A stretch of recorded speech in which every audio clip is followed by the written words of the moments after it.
إن الحمد لله نحمده ونستعينه ونستغفره ونعوذ بالله من شرور أنفسنا ومن سيئات أعمالنا. من يهده الله فلا مضل له ومن يضلله فلا هادي له. أشهد أن لا إله إلا الله وأشهد أن محمدا عبده ورسوله. أما بعد. بسم الله الرحمن الرحيم. ماہ رمضان، ماہ قرآن۔ ماہ رمضان المبارک کے فضائل و برکات کا تذکرہ اس وقت تک نامکمل رہتا ہے جب تک کہ ان میں اس بات کا ذکر نہ آ جائے کہ اس ماہ مبارک کو ہی یہ شرف بھی حاصل ہے کہ اس میں قرآن کریم نازل ہوا، تو گویا یہ ماہ رمضان ماہ قرآن بھی ہے کہ اسی ماہ کی ایک برکت و عزت اور قدر والی رات میں اللہ تعالیٰ نے مسلمانوں کے دستور حیات قرآن کریم کو لوح محفوظ سے آسمانی دنیا میں واقع بیت العزہ تک نازل فرمایا، اور پھر وہاں سے 23 سال کے دوران توڑا توڑا کر کے حسب موقع اور حسب ضرورت نبی اقدس صلی اللہ علیہ وسلم پر نازل کیا جاتا رہا۔ چنانچہ سورہ دخان آیات 3، 4، 5 میں ارشاد الہی ہے: اِنَّا أَنزَلْنَاهُ فِي لَيْلَةٍ مُبَارَكَةٍ إِنَّا كُنَّا مُنذِرِينَ فِيهَا يُفْرَقُ كُلُّ أَمْرٍ حَكِيمٍ أَمْرًا مِّنْ عِندِنَا۔ ہم نے کتاب قرآن کریم کو ایک بڑی ہی خیر و برکت والی رات میں نازل کیا، اور ہم لوگوں کو متنبہ کرنے کا ارادہ رکھتے تھے۔ اسی رات میں ہر معاملہ کا حکیمانہ فیصلہ ہمارے حکم سے صادر کیا جاتا ہے۔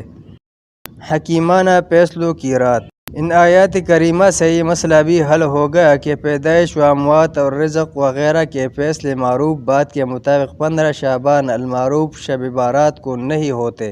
بلکہ رمضان المبارک کی اس بابرکت رات میں ہوتے ہیں جس میں قرآن کریم نازل کیا گیا تھا، جسے اللہ تعالیٰ نے خود خیر و برکت والی رات قرار دیا ہے۔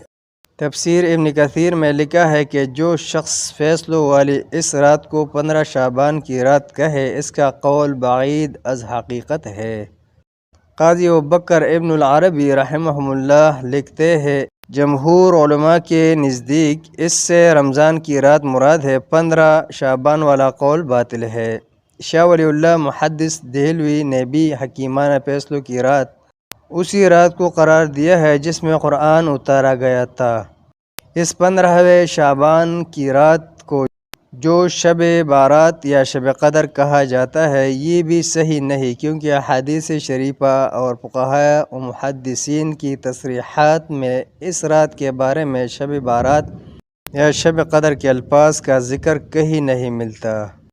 اور نہ ہی آج تک عربوں میں یہ رات ایسے ناموں سے معروف ہے۔ یہ نام صرف برصغیر کی حد تک ہی ہے، اور جن بعض روایات میں اس رات کا ذکر آیا ہے وہ بھی نصف شعبان کی رات کے حوالے سے آیا ہے، اور ویسے بھی شب قدر یا شب بارات سے مراد دراصل وہ لیلۃ القدر ہی ہے جس میں اللہ تعالیٰ نے قرآن نازل کر کے اس امت کے لیے نظام زندگی مہیا کیا اور جادِ حق کی طرف رہنمائی فرمائی تھی۔ لہٰذا یہ تعین کرنا ہوگا کہ نزول قرآن کی رات کون سی ہے، اور اس کے ساتھ ہی شب قدر یا شب بارات بھی طے ہو جائے گی کہ وہ کون سی ہے۔ قرآن کریم کس ماہ اور کس رات میں نازل کیا گیا تھا، اس رات کی صراحت خود قرآن کریم میں موجود ہے۔ چنانچہ سورہ بقرہ آیات 185 میں ارشاد الہی ہے: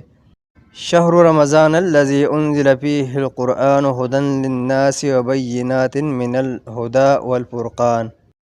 رمضان المبارک وہ مہینہ ہے جس میں قرآن نازل کیا گیا جو راہ بتلاتا ہے لوگوں کو، اور اس میں کھلی دلیلیں ہیں ہدایت کی اور حق کو ناحق سے پہچاننے کی۔ اس آیات میں اللہ تعالیٰ نے نزول قرآن کے مہینے کا تعین فرما دیا ہے جو کہ رمضان المبارک ہے، اور پھر یہ کس رات میں نازل کیا گیا اس کا ذکر 30ویں پارے کے سورہ قدر میں موجود ہے۔ ارشاد الہی ہے: اِنَّا أَنزَلْنَاهُ فِي لَيْلَةِ الْقَدْرِ۔ ہم نے اسے شب قدر میں نازل کیا۔ یہ شب قدر صحیح حدیث کی روح سے ماہ رمضان مبارک کی آخری 10 راتوں میں اور پھر ان میں سے بھی طاق راتوں یعنی 21، 23، 25، 27 یا 29 میں سے کوئی ایک رات ہے۔ اور نزول قرآن کی رات کو سورہ دخان کے شروع میں شب مبارک فرمایا گیا ہے، جیسا کہ فرمان الہی ہے حامیم والکتاب المبین انا انزلناہ فی لیلۃ مبارکۃ انا کنا منذرین فیہا یفرق کل امر حکیم امرا من عندنا۔ حامیم قسم ہے اس کتاب مبین کی، ہم نے اسے ایک مبارک رات میں نازل کیا اور ہم لوگوں کو اپنے عذاب کے بارے میں متنوع کرنے کا ارادہ رکھتے تھے۔ اسی میں ہر معاملہ کا حکیمانہ فیصلہ صادر کیا جاتا ہے ہمارے پاس سے حکم لے کر۔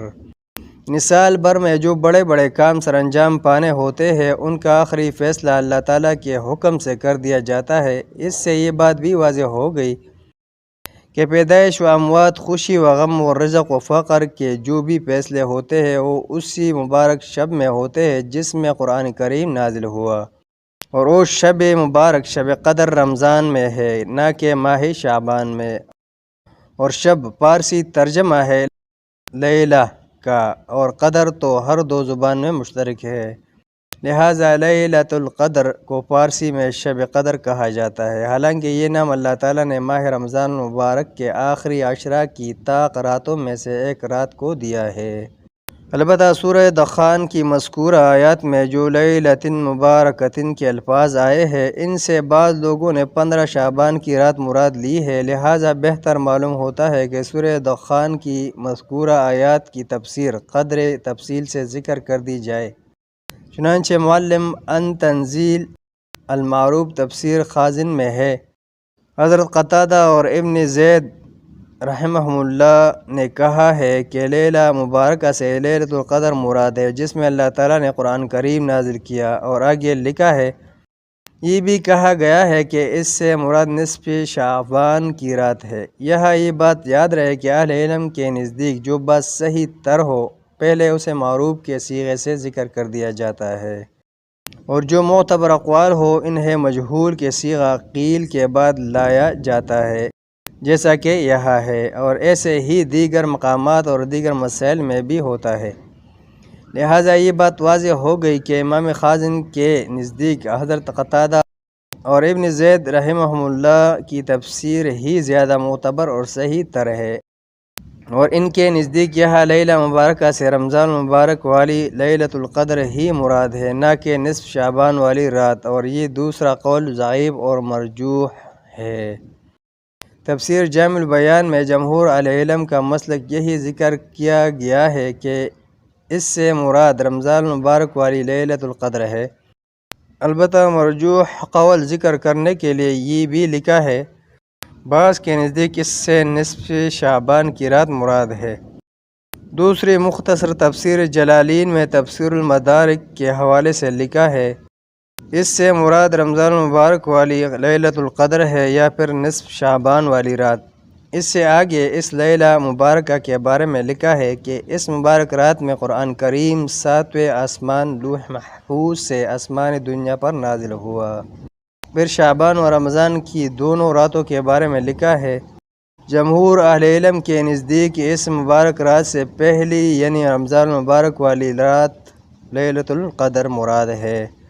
معروف محدث و مجتہد اور مفسر قرآن امام شوکانی رحمہ اللہ اپنی تفسیر فتح القدیر میں لکھتے ہیں لیلہ مبارکہ سے مراد لیلۃ القدر ہے، جیسا کہ ارشاد الہی انا انزلناہ فی لیلۃ القدر میں مذکور ہے، اور اس کے 4 نام ہیں یعنی لیلہ مبارکہ، لیلۃ البراء، لیلۃ الشک یعنی اقرار نامہ کی رات، اور لیلۃ القدر۔ آگے چل کر لکھتے ہیں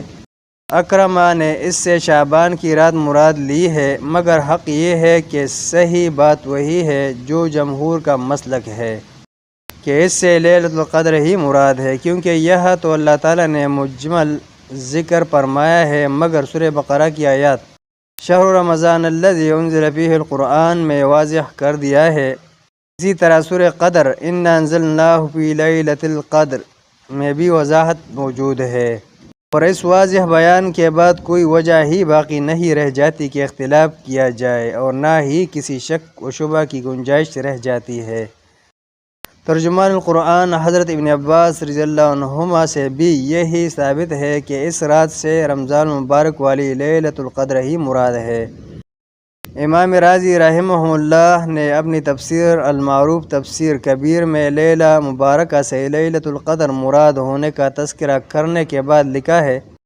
جو لوگ کہتے ہیں کہ سورہ دخان کی اس مذکورہ آیات میں لیلہ مبارکہ سے مراد نصف شعبان کی رات ہے، ان کے پاس کوئی قابل اعتماد دلیل نہیں ہے۔ اسی طرح معروف محدث و مورخ اور معتبر مفسر امام ابن کثیر رحمہ اللہ نے بھی اپنے شرح آفاق تفسیر میں جمہور کے مسلک کی ہی تائید کی ہے کہ اس رات سے رمضان المبارک والی لیلۃ القدر ہی مراد ہے، اور اس کے بعد وہ لکھتے ہیں، جو شخص اس رات کو 15 شعبان کی رات کہے، اس کی بات دور کی کوڑی یا بعید از حقیقت ہے، کیونکہ نص قرآن سے ثابت ہے کہ وہ رات رمضان المبارک میں ہے۔ قاضی ابوبکر ابن العربی احکام القرآن میں رقم طراز ہے، جمہور علماء کے نزدیک اس سے رمضان کی لیلۃ القدر ہی مراد ہے، اور 15 شعبان والا قول باطل ہے، کیونکہ اللہ تعالیٰ نے اپنی صادق اور قاطع نزاع کتاب قرآن کریم میں فرمایا ہے، رمضان المبارک ہی وہ مہینہ ہے جس میں قرآن نازل کیا گیا۔ اسی طرح اللہ تعالیٰ نے نص محیا فرما دی کہ نزول قرآن کا مہینہ ماہ رمضان ہے، پھر یہاں اس کے وقت کو ان الفاظ میں تعبیر فرمایا،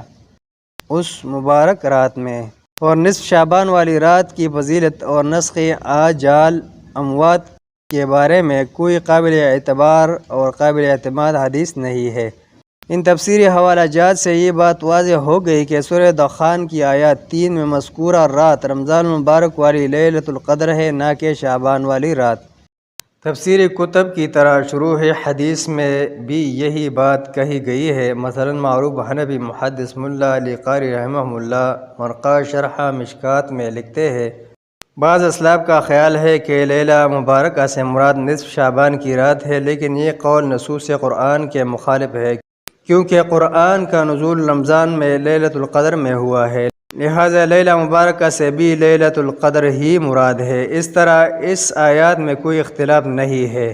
جبکہ محدث بر صغیر علامہ عبد الرحمن مبارک پوری رحمہ اللہ تحفۃ الاحوذی شرح سنن ترمذی میں رقم طراز ہے،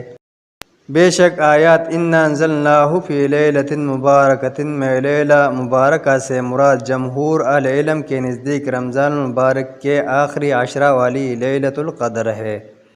بعض اسے نصف شعبان کی رات سمجھتے ہیں، مگر جمہور کا مسلک ہی صحیح ہے۔ اس موضوع کی مذکورہ تفصیل ہماری کتاب قبولیت عمل کی شرائط صفحہ 309-312 پر شب قدر، شب بارات، شب نصف شعبان کے زیر عنوان بھی دیکھی جا سکتی ہے۔